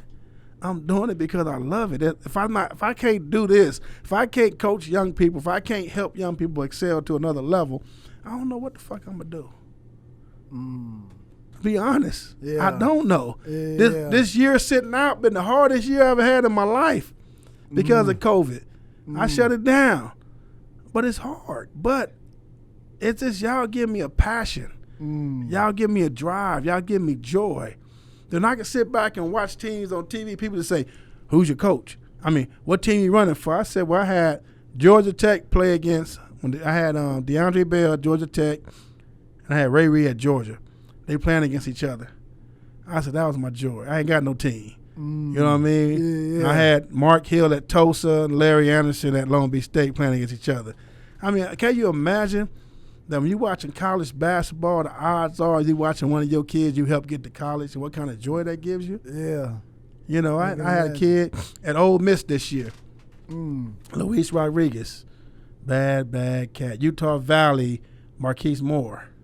I mean, I'm still getting them to college. You know, I got one kid going to Pacific this year, Jaden. You know, he'll be a freshman at Pacific. I'm working on this other kid right now, trying to get him in. With all the coaches changes right now, I might sneak in 2 more. You know, but that's my joy. Yeah. You know what I mean? And the things I do with limited funds, with basically nothing, I want to see someone match it. Yeah. You can't. I don't give a fuck how much money you got. You can't do what I do because I'm doing it for the right reasons. Yeah. You know, and people need it, man. People need to feel good. You see parents, now I used to walk in parents' houses, like, Rocc, can you come? They got like 5 coaches coming over this week. And you sitting in their living room and the coach is coming over, and they scared to say, I said, man, speak. Ask whatever question you want. Rocc, can you get on the plane with us? I ain't never been on a plane before. And that was the other flip side of my joy. I had kids that was, Coach, can you sit next to me? For what? I ain't never been on a plane before. You know what I mean? Yeah. I mean, when we helping each other, we growing together. Yeah. You know, Big Shane Burrells, you know, he's like my nephew. He tell everybody I'm his uncle, so I'm his uncle. Big old bully, man. Big old 6'8", 350-pound beast. Yeah, he went to Alabama, I think Alabama A&T or Alabama A&M or something like that. And big old bully. Him and his brother fighting in the living room one day, and the mom tried to get between them, and she fall. They called me. I got to deal with that big old boy, man. And when I come around, he's so humble. He's like a little cat. Yeah. Meow, meow. You know? I said, so why you being tough to your mama and your brother when I ain't around? When I come around, you like a little cat, dude. Yeah. Come on, coach. Come on, coach. You know I love you. You know I love you, coach. But you got to love your mama more than you love me. Yeah. You know, that gives me joy. You know, when I see Big 50 working out and his kids working out, and his two sons finna start playing for me. Deion Marcus, one of my former players, you know, his son is in 10th grade. He finna play for my ICANN team. You know, now I got my former players who have kids going to high school. Kevin Lewis, his son finna come play for me. You know, it gives you joy. Yeah. You know what I mean? It just gives you joy that these cats, you know, that you once helped, now they have kids and they trust you enough to be around their kids. You know, and that's the joy, man. When a parent, when your mother opened up her door and looked me in my eyes and we had a conversation and she allowed you to get in that van with me, not knowing nothing about me at that time. Yeah. You know what I'm saying? Yeah. You know, so it's chances parents took that I can only truly appreciate, because sometimes we have to take certain kind of chances to excel and to succeed and help our young people, you know, make better decisions in life. And that's what it's always been about with me. Yeah. You know, I've never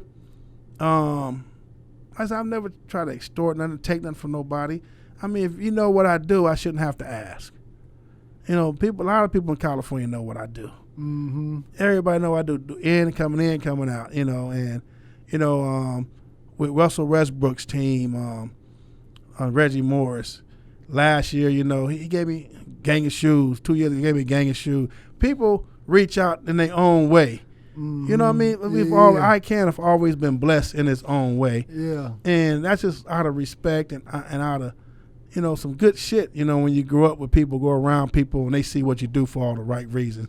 Yeah. One day we were struggling, and we didn't have enough money to get back home, and, you know, I made a couple calls, and some people really, I was shocked, came through for me. Someone called someone else, and, man, why you didn't call me, Rocc? Man, I didn't think you liked me, dude. No, man, fuck that, I got you. Yeah. You know, then you have all these fine tune machine teams with all the money in the world, kids stranded at the airport because y'all ran out of money, but y'all budget over $100,000. How you run out? Because y'all spend that money. Why kids in them?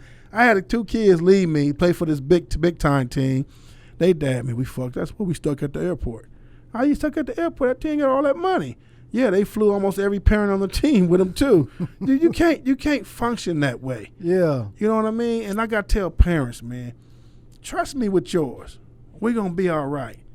But if I gotta include you, I don't want them. Because it's not about you. Yeah. Let it be about your son. Once your son get to college, I'm sure you'll get it worked out to get out there and see your son as much as possible. Yeah. But let me do what I do best. Is there a specific because while you talking, I don't know why I keep thinking Under Armour. Like I keep thinking Under Armour. I don't know why. Brandon Jennings is another guy they didn't sponsor me, but he made sure I had Under Armour before for a couple years. So how do you get it where you just but you gotta understand shoe companies. So you gotta understand shoe companies. Under Armour got their own lead. Adidas got their own lead. Nike got their own lead. You're a Nike team, Under Armour team, or Adidas team. That's all they care about. Who really deal with grassroots? Not one of them shoe companies deal with grassroots. Most of them are turning to just NBA names now. They try to make all the tri-ball teams. That way it takes some of the burden and responsibility and the lawsuits off them shoe companies. So now, if you notice, Under Armour got so many NBA name teams. Nike got a lot of NBA name teams now. And that's the route they're going, where the NBA players directly sponsor them rather than the shoe companies. But technically, none of them has a real grassroots. And I've had friends out of Nike was trying to get them. Look at man, we know we the Nike team, but let's help Rocc out. Yeah. I've had guys in situations try to get these shoe companies to work with me and help me out. Chris Rivers always gave me shoes through Sonny. Then even when Sonny left, Chris Rivers always looked out for me. And I think one time one of his guys over him, man, you can't do that no more. You know what I mean? But which one of these companies really deal with grassroots? They not. I think, I just think Under Armour. I just think from what you doing and what I believe Under Armour brand is, I think that's a perfect match for you. Just all Under Armour uniforms, shoes, socks, bags, all that. I mean, but again, that's wishful thinking. But they got to have a grassroots department who specialize in grassroots. None of these people, they talk about grassroots, but they don't do it. None of them. Yeah. It's None got to of be them. somebody None of them. Steph Curry camp. None of them. Steph Curry got his own team, so He can have his own team, see, but again, we know that Paul George can sponsor ICANN. he got who is he? He's with Nike. But he could sponsor it by himself. Derek Williams could. All these guys could do it, but everybody's building their own brand. Everybody can't be on what's our boy name? Who? Big boy from the Lakers. Shaq? No, LeBron James. Oh, okay. Everybody can't be him. That dude's a pillar of an example Yeah. of the things he do. From day one he went to the league, he looked out for them kids and them projects and was sending them, sponsoring them to Akron. Yeah. From day one. The school he created, other things he done, each one of the guys that's around him has a responsibility. Mm-hmm. They're not around them being bums or around them putting them in bad situations. You get what I'm saying? Yeah. And people like, I don't care about NBA because I think college works harder than NBA teams. You get a sorry team against a great team, and that sorry team going to try to kick that great team's ass. Yeah. NBA, I think they got a little lazy. But what LeBron does, it speaks for itself. What his people around him does, it speaks for itself. And, you know, Durant started in school because LeBron did here. Now, Russell Westbrook wanted to do a school. You know, all that's cool. But what about the deep? Put it this way. At one point, LA had 28 NBA players actively playing actively playing NBA professional ball at the same time. I think 2005 or 8. 28. Imagine all of them come together and put up a grassroots facility. Yeah. In LA, rather than everybody going to Orange County to these big gyms and shit.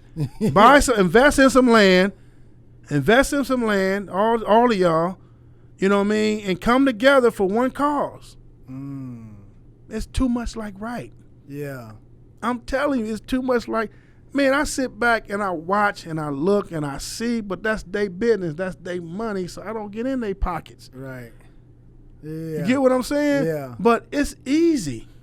Have you ever went over there to the hangar off of in Yeah, Inglewood? the hangar, I used to go all the time and play. Do they still have that? No, that's been gone. It's been been sold it. Oh, damn. That's what I'm saying. Everybody goes to Orange County with the courts with 8, 9, 10, or 12 courts. Everybody go to Orange County to play in tournaments. Kobe then was going all the way to way out there to Thousand Oaks and stuff in that little gym. Yeah. But there's nothing in L.A. Yeah. I'm not talking about the counties, L.A. City, Yeah. Long Beach, any of them areas. There's nothing. Yeah, damn. You get what I'm saying? That hangar used to be dope. The hangar was ideal, but Yeah. again, there's so much it could be done in L.A. Right. It's so much grassroots, but there's really no grassroots programs. And you got guys, you know, again, they know what I do. And there's so many hoopers that's from LA too. That's my point. Yeah, I'm thinking about it. You got guys who talked in one of the documentaries I was putting together. Man, Rocky would do it for all the right reasons. Mm-hmm. They ain't never gave me a dime. Darrell Wright, one day he was at the hangar, and Breeze, he was telling everybody, man, Man, Rocc trying to raise some money for some uniform, man. Let's help him, man. He said, I play overseas, and I'm putting 500 in. Who gonna match me? You had like 10 NBA players there, and the rest all overseas. No one said nothing. Darrell Wright walked through the Rocc. How much are the uniforms? I said, hold on, Darrell. I put him on the phone with the uniform guy. And they talked, and he paid for him. Darrell Wright. Again, special people. Yeah. And Darrell Wright probably wasn't even getting that kind of money. You know what I'm saying? Yeah. Darrell, he probably was, but it was the point and the principle of Darrell Wright. He didn't play for me. You don't have to play for me to help me. Yeah. But it just shows you. But how often the guys from L.A. County or from Southern California alone who made it, it's been about 40 guys since the 2000s who made it. And what have they done for their communities? Nothing. Yeah. Let's keep this shit real. Nothing. Yeah. Is it their responsibility? Yeah and no. I think so. I say yeah and no. I think so. I don't even think it's a no. I think it's because the only way you build the community that you come from is to pour back into it. You know what I mean? That's the only way. I know. I think the only one I know even got a shopping center. I think that's his shopping center. Paul Pierce. I think he owned that little shopping center on Slauson. It's like I think it's a Ralph's over there or something like that. I don't even. It's a big shopping center though. I don't know. Brandon Jennings had a basketball court put on in one of the parks in Gardenia where he grew up at, a basketball court. The Roseland had the floor and the bleachers put in at Compton High. But you get what I'm saying? Yeah. You know, it's gestures. Is there a lot of red tape if you want to do something like that though? Nah. It's not? Let me tell you something. Only red tape is how much power you give your agent. Agents are supposed to listen to you, not you don't listen to your agents. Yeah. But most of these cats listen to their agents. Oh, like I put him out, Tyson Chandler. One day I ran into him. Hey, man, help me get some uniforms. Oh, I'm going to get back at you, Rocc. Somebody he said he can't do it. His agent said it's not the time. It's not the time to sponsor some damn uniforms. I got my homeboy is his brother-in-law. I'm gonna reach out to him and see if we can do something, Rocc. See if we can put something together, man. Imagine that.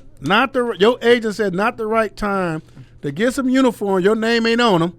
Yeah. Just some uniforms. Yeah. I mean, come on. And we played against Tyson when Tyson was in high school. Yeah. You know what I mean? Yeah. I mean, all these guys we talking about know me. They all know what I'm in it for. They all know my struggles. They don't see me driving no fancy-ass cars or living it up on social media. Yeah. I'm very simple and humble. I don't want shit for me. I want my program to be able to continue to reach out and touch all the young people I possibly can. And with that, I need help. Yeah. But again, you know what I do, so I don't. People ask me all the time, this ain't doing it for you. I say they do. They doing something. I say that because I don't want them to get in them people's pockets. Because I've been approached. I've been approached by jackers to ask about certain guys. Rocc, man, they looking out for you? Yeah, they are. Why? We was know you weren't. And you just trying to save their ass. I saved their ass. They don't know. They don't know it. Yeah. To be real. Yeah. You know what I'm saying? I mean, but I don't like that. Yeah, and that's negative energy. I don't care about that. Yeah. I want someone to do, just like I said, 3 forms of motivation. I want you to do it because you know it's the right thing to do. You get what I'm saying? Go right back to the curriculum because it's the right thing to do. Yeah. That's all. You know what I mean? And if they do, they do. They don't, they don't. That's my attitude because I figure out ways. You know, sometimes I tell you, we ain't going to make that one trip, but we can do these other 2 trips. You get what I'm saying? Yeah. That's just what it is. Yeah. Man. And in most cases, most of the NBA players, they got an allotment in their contracts to look out, to give out shoes and gear and shit. Most of them do. All the ones that make it and sign, even the smaller guy, their allotment may not be as huge as the other one, but to give out 24 pair of shoes is not an issue. Right. You know what I'm saying? Right. I'm just saying. So again, all of them been through what they've been through to make it to where they made it at, without someone helping them. without going through a system, without not being charged or sleeping on people's floors and shit. You know, most of them been through what they've been through to be where they are today. Someone helped them. Yeah. You know what I mean? Yeah. You got NBA players with families was homeless and was given homes and stuff to go to particular colleges and shit. I mean, come on, man. Yeah. They know what time it is. Yeah. We're not gonna blast them, but when they hear this voice, they know what we talking about. Yeah. You know, some parents really forget who really was there for your child. You know? Mm-hmm. But again, if you don't do it for that reason, it's not an issue. Yeah. I didn't do it for them reasons. I didn't know that I was gonna get so many kids to college like I had, because the kind of kids I was targeting, the kind of kids I had, you know, over the years. So I didn't know. Yeah. You know, so they start making it and being successful. I love that. And that's why I told you the other day that, you know, once this pandemic is down, I want to do a big alumni dinner fundraiser and bring everybody back from 1994 to right now today. Yeah. You know, and make sure everybody's invited at a time that no one's not playing. Yeah. I want everybody. Yeah. I think that'll be dope. You know what I mean? Yeah, Just I for think that'll be dope. everybody to see the different years, how long I've been doing it. If you look at it, myself, Belmont Shores, we the two Rockfish. We probably the three oldest travel ball teams in the state of California, in Southern California, that started in the early '90s and still around. Compton Magic used to be the Compton Ballers, and they changed the Compton Magic. I can't remember what year. They won the last oldest, but for the most part, my Icon All Stars, Belmont Shores, Rockfish, and maybe one other team. You got in the last 7 years probably 300 new teams. There's about 1,000 travel ball teams in Southern California. God dang. Oh, when we was doing this, it was 20, 30 of us. Yeah, damn. You get what I'm saying? Yeah. So, again, man, people start doing it for the wrong reason. We have fathers who was real estate agents, or, you know, they want to put a team around their son, so they create a team just for their son and buy all the other players. You know, you had a lot of people doing things that really watered it down. That's why people say it's getting so watered down. You know what I mean? It's not, you can't get what you want to get. Then the shoe companies buying the best of the best. Yeah. They, you know, you had 3 or 4 Nike teams in LA and California and Oakland coming down to California, getting Southern California kids and everybody going to Arizona, getting Arizona kids. You know, it's like it's not the same. Yeah. It became a tuggling war among teams, among shoe companies. When you got shoe companies, you got inner fighting. This kid played for this Nike team, and the other Nike team took him. You know, I mean, it's everywhere. Yeah. You know, teams taking Nike and Adidas taking players from Nike and Adidas from Under Armour. I mean, it became so raggedy. And I think the route they're going now, rather than the shoe company sponsor, they making NBA players sponsor these teams. It probably takes some of the thing off, but snatching kids can always be around. Because everybody looking to snatch the best, the biggest, and the baddest. All I want kids who want to play. I get them everything else done. Yeah. You know what I mean? It ain't never got to be the biggest or bad. I've never received a ranked kid. Derek Williams never ranked. Paul George never ranked. Jordan Hamilton, I got him ranked. You get what I'm saying? Yeah. Darius Morrison wasn't ranked. You know what I mean? I've had a lot of great kids. I've had kids who had great careers. You know, I have kids who had an opportunity to play, but they got hurt at the wrong times. Yeah. You know, so. Yeah. Let me ask you this. It was kind of switching subject a little bit. Would you ever, are you interested in somebody would you ever do a movie about your life? Yeah, I'm working on a couple things now. Really? What is it going to be called? The Life of Rockhead? You know what? It's like, is working with me now. One of their things, the little scissor reel they putting together has something to do with it's the what is it? What can I call it? It's the icon Jim Brown meets the gangster Rockhead Johnson. That's too long of a title, man. But it's shorter than that. But okay. It's shorter than that. They trying to figure out some stuff. Like I met with David Ayers people, and they financial people love my story, but felt that no one knows me and get my name out there. That's why I try to do all these podcasts and the Cab Max, because the more I tell my story, the more people hear about it. You know, you never know what may fall in my lap. Yeah, and I think the same thing happened. I felt like with Big U, how nobody knew him at first, and it just took more people to get to know him, because what he was saying, his reputation walked in the room before he did. So that's probably same thing you going through, or people are hearing, oh, who was that, and they hearing different stories. I mean, you know what I mean? I got a lot of calls when Hip Hop Uncover, and they saw my name, they saw me with Big U. Yeah, I got a lot of calls, and man, you and Big U, I didn't know you know Big U, but Big U is your little homie, isn't he? Big U, put his way, he made it clear at one time, I'm the only person he really called his big homie. Okay. And coming from him, that's a lot. Yeah. You know what I mean? Yeah. Big U's a special person. He's not what everybody think he is, in a sense, how they perceive him. He's really a good person. He got a beautiful thing going on with football, with all them kids. He can't help it that, you know, people gravitate toward him for some of the wrong reasons. Then people put a line on him. You know, he is what he is. He's who you make him to be. You know what I mean? But he's a friend. Yeah. He's a young homeboy, but he's mostly a friend first, and we get along. And Hip Hop Uncover, I called him after the part 6, and I told Big U, I told Draws, part 6 just took you to a whole new level. Yeah. Because you gave them what they wanted. You gave them Nipsey. You showed them you had that relationship still.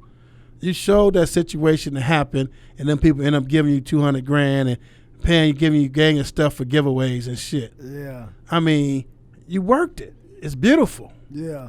You know, but on the flip side, what people really have to understand, when I listen to people ask me sometimes, or I used to get calls, hey, Rockhead, man, you remember such and such from Millions High? Well, him and his uncles out here, man, and they got approached by some people, you know, and I make some phone calls and get them off them.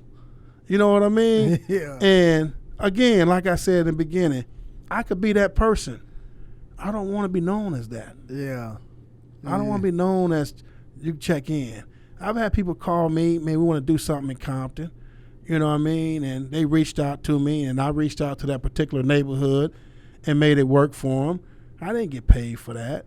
I mean, Big U them called me one day about one of their young rappers about he grew up in a particular neighborhood in Compton, and because he was so young, now he's a rapper, he want to go back and give back. No one knew him. You know, they reached out and called me, and I connect them to the right person. You know what I'm saying? So, I mean, it's funny, you know, but the one thing I know about me, there's not a neighborhood I can't go to. People listen to me, because the one thing about me, everybody know I'm real, I'm up front, and I'm not riding the fence. Yeah. And that's more important than anything. I don't have no problems in nobody's hood. You know what I mean? When I tell people that gangbangers, let me tell you something about gangbangers. If you gangbanging, there's consequences. Bottom line. I don't want to hear he dead or we're going to bury him. When you gangbang, there's consequences. This is not a joke. Yeah. So start figuring out other things. One of the films we went to, I asked, who all got life insurance? Why every time I get a call, we raising money or looking for money to help out? I got a girl, sit down with all y'all, get a policy. Yeah. But it's all across the board. Yeah. You get what I'm saying? But again, if you're gangbanging, there's consequences. I am not a gangbanger. I'm a gangster. I'm a gangster of love and peace and harmony. I want to see everybody get along. It's not realistic because we're going to always have our issues when we're using drugs, when we smoking, when we drinking, when we drinking syrup and liquor and all that other weird ass shit. When you're high, when you are using some type of substance abuse and abusing your inner yourself, half the time you don't know half the shit you doing or creating or starting. Yeah. I sit back in the club called the GS. I have a big old picture with a gang of lemon in it. Everybody, what's that big homie? What you drinking? Water and lemon. I know everything to go in that club. Half the people don't have idea who got the guns, who got this, who got that. Because my mind has always been sharp. I've never drank. I've never used drugs before. You get what I'm saying? Yeah. And I told somebody this the other day, well, I thought all gang members did something. That's, again, people look at us and stereotype us, but in reality, I've never used drugs. You be in the GS with a big thing of water? Yeah. Big old jug of water. What is that? How's that funny? Shit, I don't drink. I just said the GS is a popping club. And I have my own table. Have my own table, the table I want where I can see the whole club. Yeah. Have my big old pitcher of water with gang of lemon in it, about 12, 14 pieces of lemon. And I drank that motherfucker. She come back, fill it up, and I set that on my table by myself. And you can't come sit with me unless I invite your ass. I had a couple incidents, like one of my boys, one of my homeboy I grew up with, he wasn't a banger. You know, he was at the bar one time. With the girls, buying them drinks. Yeah. So some other guys come up, he lose them. So he want to come and put a glass on my table. I said, homie, what's happening? What's up, big rockhead? I said, did I call you and tell you meet me here? No, what you mean? We supposed to met, you know? No. So why you on my table, nigga? What you mean? I said, homie, unless you petite, Yeah. you know, sexy, fine, and womanist, nigga, you can't sit on my table. He gets up and wastes drink on mine and went outside, and he go outside 30 minutes later, he slammed his empty cup on mine and walked out the door. I covered my food up, walked out before he walked my arm around him.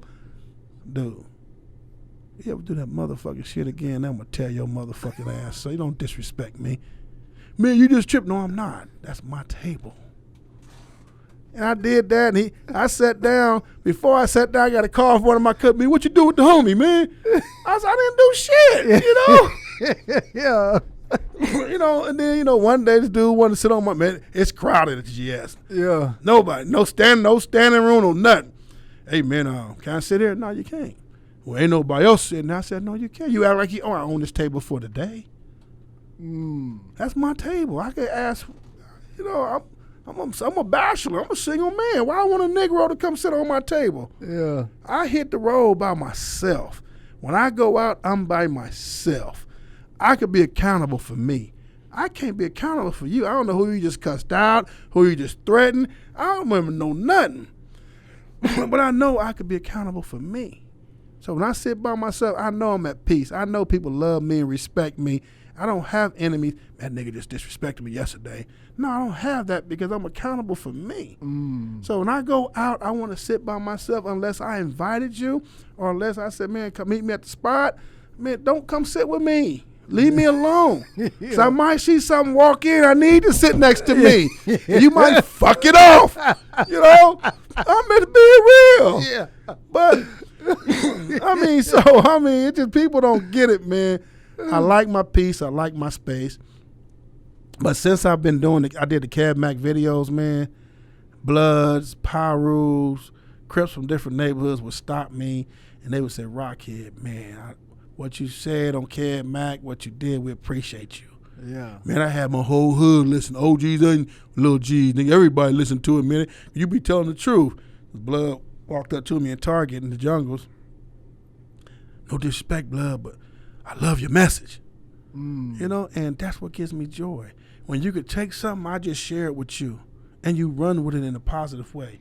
You allow my voice and my words to affect you where you can even walk up to me and acknowledge me.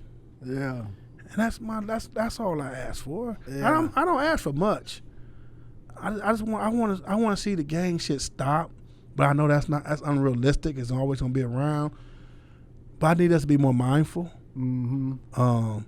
if I'm a gang banger and you a gang banger, we have an issue. I'm coming to get you. I don't want that girl to get killed no more. I don't want that baby to get a stray bullet no more.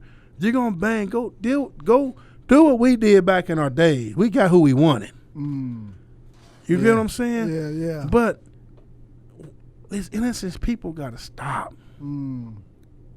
They gotta stop. You know who you beefing with on social media. Yeah. You know who you got issues with on the streets and social media. So do you.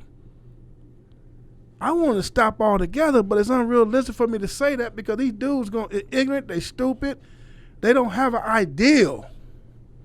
What's going on? What's really going on? Yeah. So I just want to see, so it is what it is. But for me, if I can help them youngsters, I want to help them. Those who want to change their lives, I will help you the best way I can. I will never turn my back on a youngster that walks up to me and said he need help. Never. Yeah. I've had that approach on many occasions, and I helped. I had a kid call Kid Mac. Hey, man, I need Rocc's number. For what? I need to talk to him. So Kid Mac texted me the kid's number. I called him. Man, I tried to go to jail 5 times. I did a robbery. I shot somebody. Police never showed up. Damn. I swear to you, that's what happened. I said, so, man, why? Man, my family messed up, this and that. Man, my mom tripping, this and that, and I just don't care. I said, man, you got to care. And we talked. I heard what you said about your mom, Rockhead. We talked. And that guy got a job now and doing good. That's what's a job doing security. You better do something. But yeah. And every giveaway I've done, he showed up to. I try to feed 3,000 families every month in Compton, city of Compton, Long Beach, certain parts of L.A. And again, special people. I had a friend, one of my friends, called me. Hey, Rocc, I just went to a grocery warehouse and bought $10,000 worth of stuff. Where can we give it out at? Another friend, I want to give $100 out. I want to give, $10,000 worth of $100 bills out at a store in the hood. I take them there. It's been always be like special people, man, who wants to really try to reach out and help. And people know at this time that we need help. Yeah. You know what I mean? A lot of things going on, especially once this pandemic is totally over with and you don't get the rental assistance, a lot of people finna lose their places. Yeah. There's a lot of things going on. So I try to do everything I can to help. So I give food. We go back to what we said earlier. How am I able to feed 3,000 families every month? I ain't got a penny. Yeah. And all these other people got all this money, ain't doing nothing. But they go to a strip club. Or they have strippers come to their house because they can't go to a strip club and throw hundreds of thousands of dollars out. But again, neither here, neither there. But I'm just showing you. But I can't stop, won't stop doing what I'm doing. I have a passion. As long as I got my former players and young brothers like you, came through the system, my system, ICANN system, and trying to show the world a variety of things. You had Freeway Rick, you had a few other cats. You telling me you got cats from up and coming artists from the city and stuff, and you give them a taste, a little bit of everything. You give them a taste of where you came from, where you at in life. And it just says a lot. You got a young sister here working for you, I mean, what else we supposed to do if we can't help each other? Our motto, ICANN motto, is each of us help the other become better. If we can't help each other become better, then who are we? Right. We can't depend and wait on motherfuckers who got it. We got to give the best we got with what we got. Right. You get what I'm saying? Yeah. So again, I appreciate you, man. I appreciate coming. I know at first I wasn't because you talking about January. That pandemic was kind of crazy. This is what I tell people. I've been shot, stabbed, locked up for 19 and a half years. I'm not letting Corona take me out. I keep my little bag with me. Yeah. With all my stuff, goodies in it for the plane. I got my little thing, visor, got my I doubled up my mask. I doubled up my mask on the plane with the N90 and my cloth. Listen to me. I've been around too long. They say I'm supposed to been dead a long time ago to let Corona take me out. How you more scared of a corona than the gangster? Yeah, shit, corona, you might not wake up tomorrow. That's why. The gangster, you might see it coming. You might feel the pain go through your body. Yeah. But corona, people been having hard. Let me ask you a question. Yeah. We know corona been really hurting people. Mm-hmm. But why they not putting this corona and these heart attacks together? It's been if people research, it's been so many heart attacks from guys young as 30 years of age and up. Really? A lot of rapid heart attacks all of a sudden. And they're not putting it out there, but it's been, I know 3 or 4 people personally died heart attacks who was healthy. One of them was a vegan doing good, but that's why I said being a vegan, being not a vegan don't mean you know, it is what it is. Yeah. You know what I mean? One girl, she was looking her heard from her brother in a week, and she got the landlord to open his door. He was dead for a whole week on the floor, heart attack. He was a vegan and a personal trainer. Jesus. You know what I'm saying? So there's a lot of things going on. So I have to be mindful. You talking January, February, man, I'm linking my hand. You know, I don't know. I'm talking to you later about that. Yeah. You know. Man, let's get out of here, man. This has been the longest podcast we've had. You know what I mean? And I wanted to make sure that I got everything out with you, man. And because I know you're doing good in the inner city of LA, man. I know you are. You know what I mean? So I just want to tell you I appreciate you and I love you, man. Straight up. I appreciate you, man. Yeah. I love you, man, and I hope everything you're going after you get. Thank you, man. It's real simple. I know I'm gonna get it, and I'm gonna make sure I'm gonna reach back. I'm gonna make sure I can is that kind of program. You know what I mean? I'm gonna make sure of that. Yeah. And I appreciate you, man. Yeah, for sure. Yo, man, thank y'all for tapping in, man. This has been the Tap In Podcast. I'll holla at y'all.